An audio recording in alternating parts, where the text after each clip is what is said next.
Carré d'Art, il y a 2 expositions pour la saison lituanienne.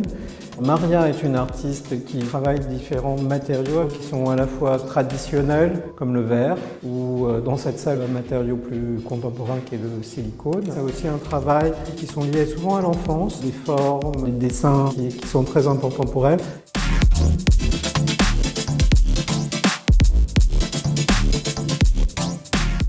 Visų pirma, mes galime pristatyti mums menininkės padovanotą kolekciją pirmą kartą ne tik prancūzų publikai, bet ir Europai.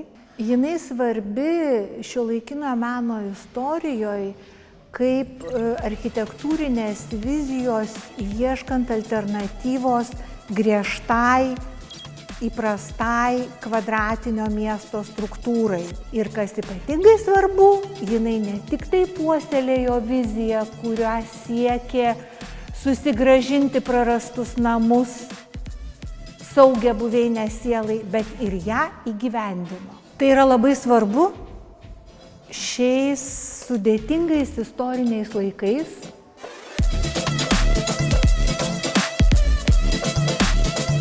Ce n'est pas neutre de se tourner vers les Lituanies aujourd'hui, en fait, et de regarder et de rendre visible cette scène artistique qui est très riche dans tous les domaines.